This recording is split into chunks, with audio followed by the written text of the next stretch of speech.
শিগগিরই বলে আর কতদিন বন্ধ ভারতের ট্যুরিস্ট ভিসার চরম ভোগান্তিতে বাংলাদেশিরা।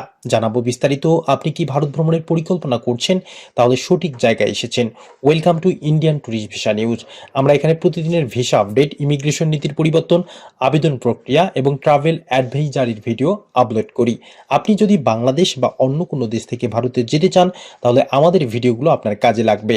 আমাদের চ্যানেলটি সাবস্ক্রাইব করুন এবং বেল আইকনটি প্রেস করুন যাতে প্রতিটি আপডেট সবার আগে আপনার কাছে পৌঁছে যায়। শীঘ্রই পর্যটন ভিসা চালু হবে। ঢাকায় নিযুক্ত ভারতীয় হাইকমিশনার প্রণয় ভার্মার এই বক্তব্যের পর প্রায় 2 বছর পেরিয়ে গেলেও খুলছে না পর্যটন ভিসার সুড়ঙ্গ। অথচ ওপার বাংলায় বসে ভারতের পক্ষ থেকে বারবার শীঘ্রই আশ্বাস শুনে প্রহর গুনছেন লাখো বাংলাদেশি। সাম্প্রতিক এক সংবাদ সম্মেলনে হাইকমিশনার ভার্মা জানিয়েছেন, ভিসা চালুর প্রক্রিয়া অব্যাহত আছে, কিন্তু এই অব্যাহত প্রক্রিয়ার খেসারত দিতে হচ্ছে সাধারণ মানুষকে, যাদের এক প্রান্তে চিকিৎসা এবং অন্য প্রান্তে পর্যটন। সব ক্ষেত্রেই তৈরি হচ্ছে দুর্ভোগের চক্রব্যূহ। 2024 সালের শেষের দিকে রাজনৈতিক পট পরিবর্তনের পর ভারত বাংলাদেশের নাগরিকদের জন্য ট্যুরিস্ট ভিসা সংক্রান্ত সব কার্যক্রম স্থগিত করে দেয়। প্রথম দিকে এটাকে অস্থায়ী পদক্ষেপ বললেও সময় যত গড়িয়েছে ততই স্পষ্ট হয়েছে যে এই অস্থায়ী অবস্থায় এখন যেন স্থায়ী রূপ নিচ্ছে। গত 2রা মার্চ 2026-এ ভারতের হাইকমিশনার জানিয়েছেন, শীঘ্রই পুরোদমে ভিসা পরিষেবা চালু হবে, কিন্তু সেই শীঘ্রই এখন সাধারণ মানুষের কাছে ফাঁকা বুলিতে পরিণত হয়েছে। পর্যটন ভিসা তো দূরের কথা, চিকিৎসার জন্য ভারতে যেতে চাইলে এখন হিমশিম খেতে হচ্ছে রোগীদের। সম্প্রতি ভারতীয় ভিসা আবেদন কেন্দ্রে অথবা আইভ্যাক ভিসা আবেদনের জন্য স্লট বুকিং পদ্ধতি চালু করেছে, যা সাধারণ মানুষের জন্য এক চরম দুর্ভোগের নামান্তর। নতুন এই পদ্ধতিতে আগের দিন সন্ধ্যা 6টায় পরের দিনের অ্যাপয়েন্টমেন্টের স্লট ছাড়া হয়, কিন্তু তার আগেই বিকেল 5:30টার মধ্যে সাইন আপ ও সকল নথি আপলোডের বাধ্যবাধকতা থাকায় প্রযুক্তিতে অনভ্যস্ত দরিদ্র ও বয়স্ক রোগীরা পড়েছেন বিপাকে। ভারতের উদ্দেশ্যে রওনা হওয়ার অপেক্ষায় থাকা এক ক্যান্সার রোগীর স্বজন মোহাম্মদ জাহিদ হাসান বলেন, প্রতিদিন সন্ধ্যা হলেই মোবাইল নিয়ে বসে থাকি, স্লট পেতে সপ্তাহের পর সপ্তাহ লেগে যায়। এরই মধ্যে দালাল চক্র সক্রিয় হয়ে পড়েছে। তাদের হাত থেকে বাঁচতে গিয়েও হাজার হাজার টাকা খরচ হচ্ছে। সরকারি নিয়মে যে স্বচ্ছতার কথা বলা হচ্ছে, বাস্তবে তা চরম দুর্ভোগ ডেকে এনেছে। ভারতীয় হাইকমিশনারের দাবি, দালাল প্রতিরোধ করতেই এই নিয়ম চালু করা হয়েছে। ভারত বাংলাদেশের জন্য চিকিৎসা পর্যটনের একটি বড় গন্তব্য। প্রতি বছর লাখো বাংলাদেশি উন্নত চিকিৎসার জন্য ভারতে যান।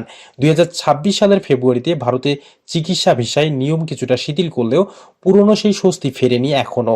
পর্যটন ভিসা বন্ধ থাকায় আত্মীয় স্বজন দেখতে যাওয়া বা বেড়াতে যাওয়া তো দূরের কথা। অন্যদিকে বাংলাদেশ নতুন সরকার গঠনের পর ভারতের সঙ্গে সম্পর্ক পুনরুদ্ধারের চেষ্টা চললেও এখন পর্যন্ত শুধু ভারতের পক্ষ থেকে চিকিৎসা ও ব্যবসায়িক ভিসা সীমিত পরিসরে দেওয়া হচ্ছে। ট্যুরিস্ট ভিসা বন্ধের কারণে দুই দেশের মধ্যকার মানুষের মেলবন্ধন চির ধরেছে বলে মনে করছেন বিশ্লেষকরা। শুধু তাই নয়, প্রতিবেশী দেশ হিসেবে ভারতীয় পণ্য বর্জন ও ভারত বিরোধী মনোভাব তৈরি হওয়ার আশঙ্কা তৈরি হয়েছে। যখন বাংলাদেশ ইতিমধ্যেই ভারতীয় পর্যটকদের জন্য সব ধরনের ভিসা চালু করে দিয়েছে, তখন ভারতের ধীর গতির নীতি প্রশ্নের মুখে পড়েছে। ফেব্রুয়ারির মাঝামাঝি থেকে ঢাকায় নিযুক্ত ভারতীয় কনসুলার কর্মকর্তারা বারবার আশ্বাস দিলেও বাস্তবে এখনো স্বাভাবিক অবস্থা ফেরেনি। শীঘ্রই, খুব তাড়াতাড়ি প্রক্রিয়া চলছে, এই শব্দগুলো যেন ভারতীয় কূটনীতির এক ফাঁকা সঙ্গীতে পরিণত হয়েছে।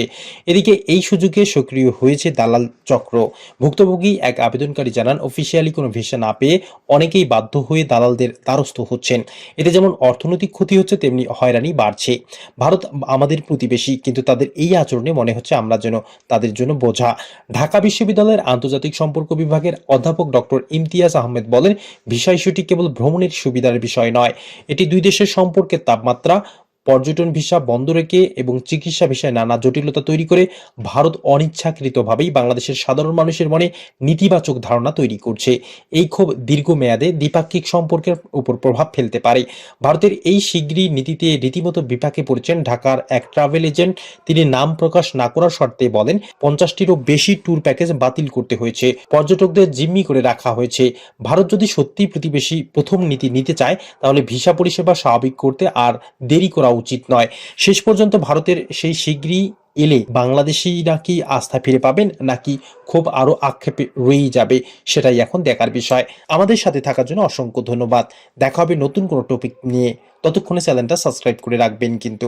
ভিসা নিয়ে আরও কোনো তথ্য পেতে ঘুরে আসতে পারেন আমাদের প্লেলিস্ট থেকে। আজকের মতো বিদায় নিচ্ছি, সাবধানে থাকবেন। ভারতীয় ভিসা প্রক্রিয়া নিয়ে কোনো প্রশ্ন থাকলে কমেন্টে জানাতে পারেন। ভালো থাকুন, সুস্থ থাকুন, নমস্কার।